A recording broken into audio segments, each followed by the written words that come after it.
Let's see. Who can we ask up here? Oh, you look like just the right person I want to ask. Tell us about the first missionary you waited for. Sorry, there wasn't one. Well, never mind. You know, someone like me supported the elders, but that's okay. Not everybody's supportive of missionary work. That's okay. Okay, let me see. Oh, you young lady. When you're feeling naughty, do you show off your shoulders or start with your ankles? What can you see right now? Mind your virtue, gentlemen. Okay, just don't let it be stolen away from you. We are showing some shoulders tonight, but mine was on accident because I took my kids swimming.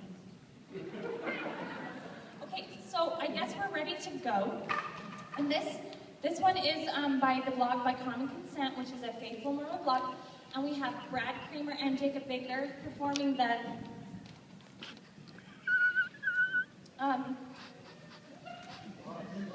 they're performing the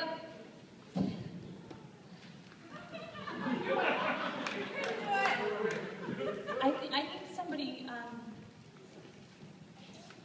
they're performing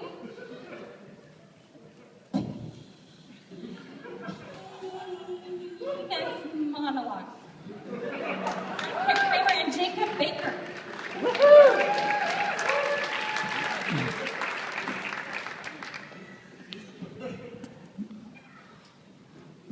How's it going, Jacob?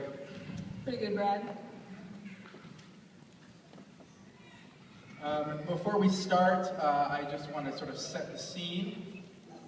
Jacob and I, having sat down together to compose the revolutionary penis monologues, ended up talking extensively about writing the penis monologues and never really getting anything done. The following is the possibly somewhat accurate transcript of how that discussion may or may not have proceeded.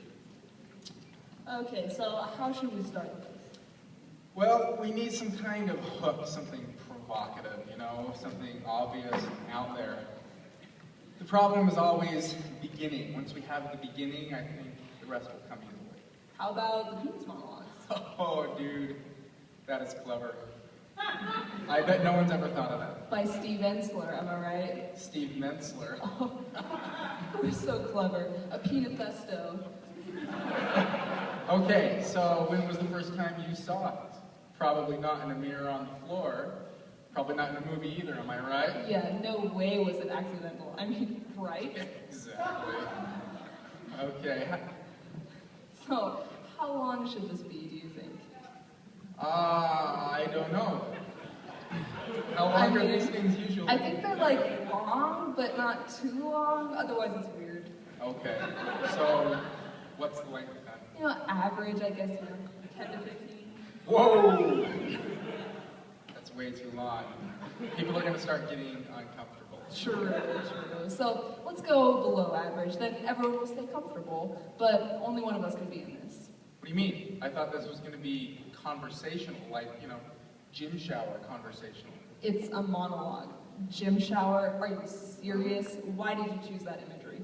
What's wrong with that? I've had some of my best broversations in the gym shower. Broversations? What planet are you from? See, that's part of the problem right there. We don't talk to one another. We talk at each other. About our jobs, the game, women, but we don't talk to each other. Yeah, not really into the broversation. Then I don't see how we can do this. We need to be able to open up about male sexuality. Tell it like it is. But then it wouldn't be a monologue. This is the penis monologues. So, either you or me will be in this thing alone? Well, me, really. What? No way! It was my understanding that I would be an integral part of this production. You are. Of course you are. You're helping me write this. No, we're writing this together in order to perform this together. No, frankly, Brad, that just won't work. Why? That's ridiculous. Actually, one person performing a monologue is utterly ridiculous. Ridiculous? What's that? You've never heard that before? Ridiculous? It's the opposite of ridiculous. Ridiculous without the rick. But I mean, come on. How it sounds? Like what? Like, you know, dick. Sounds like dick. But there's no cut. Well, there's a cut. There may not be a K, but there doesn't need to be a K. It sounds like dick. Well, in any case, maybe we can work that in. So we can talk about dick pics. What? Why would we talk about that? Because it's a problem, of course. We need to explore damaging tropes in male sexuality, and this is one of them. Ridiculous is a pretty good segue, actually. This is a problem? Since when? What are you even talking about? Where's this happening? Dude, all over the place. The blogger article is specifically. Guys are sending women pictures of their, genitalia. What? Why would they do that? You mean completely, contextless? Just out of the blue, in your inbox, no surrounding scene, no relationship, no substantive backstory? Well, yeah, just a pic of the dick by itself. No body. No. No face. Nope. Just that. Yes, but referring to it as that is problematic. Calling it that distances us from honest conversations about men and sex, making male sexuality distant, alien, filthy, hostile, seedy. Yeah, but, I don't know, dick pics? Okay, yes, that's just ridiculous. But not ridiculous. No, weirdly not. I still don't understand why. Well, a typical guy would probably like receiving a pic from a girl who is, topless, so quid pro quo, I guess. So why does the guy not send her a pic of himself topless? That would be the quid pro quo, right? Well, yeah, that would make more sense. Some serious asymmetry going on here, though it is bothersome that the penis is flagrantly objectified in these interactions. Well, in any case, that isn't the whole story. These men clearly don't understand that men and women are different. No kidding. I mean, if you're going to send that, well, you know what I mean. It should be the entire body, not just that. No, that still doesn't work, actually. Really? I mean, I'm not into that at all, but if you really insist on doing it. No, still doesn't work. But why? I mean, it would gross me out to get that in my inbox, but is it really gross and creepy? So something that is vital about our sexuality that we can't just get rid of outside of a religiously motivated surgery is gross and creepy? Dude, I have... You what? Had religiously motivated surgery? No, dude.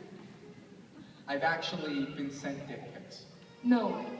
Wait, apparently there's some guy in France with the name Brad Kramer, and I'm pretty sure that he's gay because he and his friends just send each other, what would you call it, bro dick pics? Brick pics, maybe? And I don't know, because I got sent several of these, and I told them I was the wrong Brad Kramer, but the response was another brick pic. So, gay guys are like into this? I don't know, maybe just these gay guys, I don't know. Okay, well, that's so weird. Why? Because, come on, brick pics? So creepy. Well, maybe they like it, but in an obviously, mutual way. The girls don't. The opposite, exactly. Yeah, but these are still guys. Makes sense. Yeah, I guess. Maybe we should ask a gay guy. No. But seriously, it's kind of head-scratching to me that some guys are doing this to women. The whole overcompensatorily large truck, house, bank account motif, maybe that. That would make sense, except in the pics, you're just giving away your actual size, for nothing. Yeah, I mean, that doesn't really make sense because now it doesn't matter the size of all that other stuff, there you are in all your Freudian glory, mystery's gone. Truck with 18-inch lift is confirmed to be ridiculous. Definitely not ridiculous. Yes, and newsflash about the importance of that whole particularly messy pie of anxious masculinity. I'm pretty sure size isn't a top priority for women who are on the dating scene. Yeah, I'm doubting it's even, number 2 or 3 on the must-have list of qualities of a date. I'm betting it's not even top 5. Or 10. Maybe 10, maybe. You think we should ask a woman about this?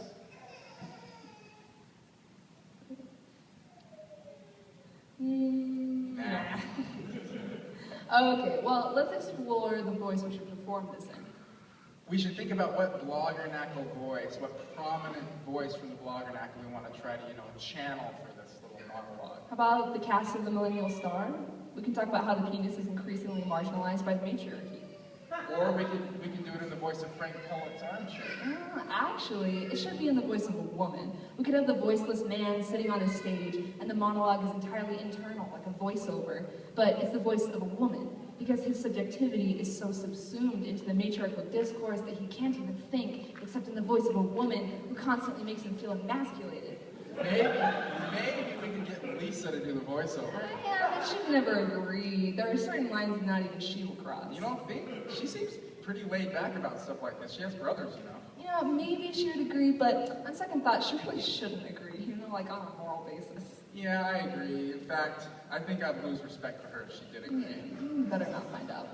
Yeah, I agree. Wait, I got it.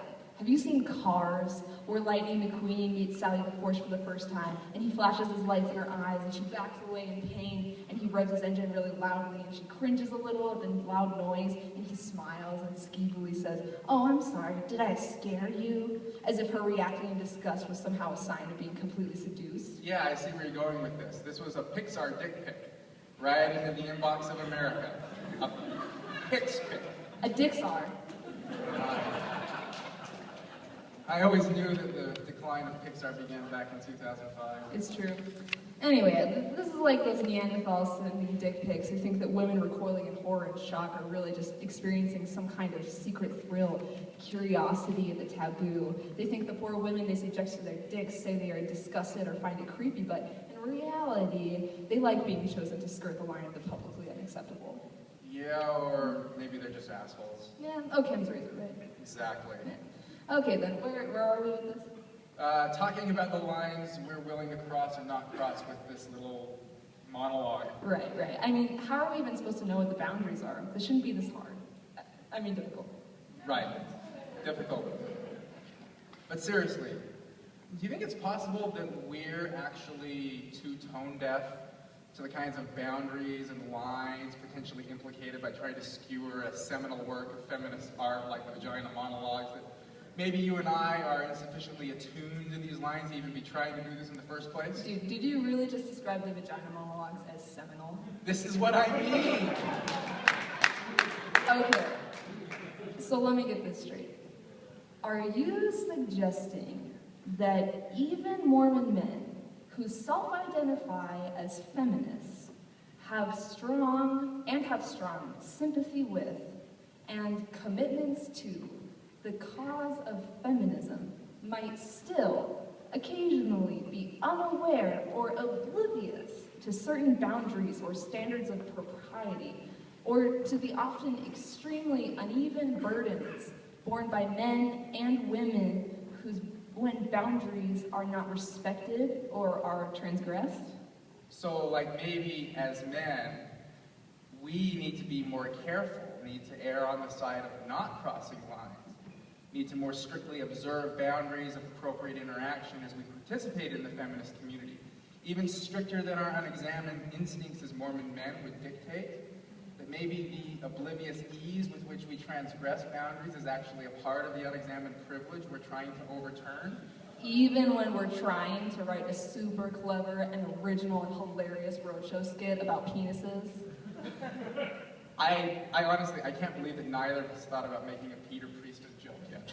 I'm beginning to think that it's possible that our failures as Mormon men and feminists to observe the boundaries of propriety Might not only cause real and painful disruption within the feminist community, but might actually reflect and enact and reinforce precisely the kinds of damaging gender asymmetries and inequities that we should all, as feminists, be actively trying to expose and overturn.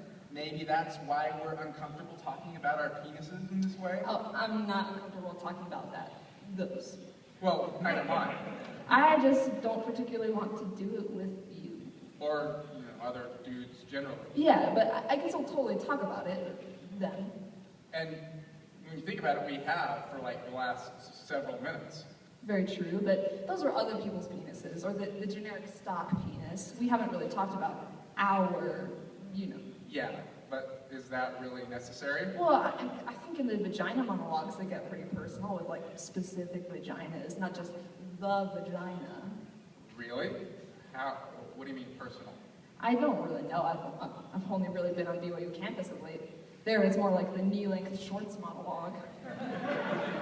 Do you think maybe they talk about, like, showing their vaginas to each other? I don't know, maybe. We are not showing our penises to each other. No way. But maybe that's the only way The only way to what? to really just not be afraid of them. Afraid? You think we're afraid of our own penises? Well, yeah, I think we are. We can't talk about them without calling them anything but the penis. And when we do say penis, we're so pathetically proud of ourselves that we were so mature in being able to say the word penis. But most of the time, the only way we talk about them is through humor and inside jokes. And we're getting mixed signals that the penis is simultaneously sexy, gross, and hilarious. But mostly I think we're just anxious and frightened about the disproportional power that's supposed to accompany having one, but which we don't really have a right to feel most of the time. Well, sure, but why do we have to look at each other? Well, because we really don't want to, that's why. So the more we don't want to, the more we have to. Yes, I'm throwing up in my mouth a little bit just thinking about it, which means it must be done. So how do we do this? Well, maybe on 3 we just drop trow at the same time? Dude, if I start crying or screaming, please don't think less of me. Deal. Same for me. Now, know this, I'll never forgive you if I'm the only one that drops. Would never happen, bro, because then it would become something totally different and irreversible, okay? On 3.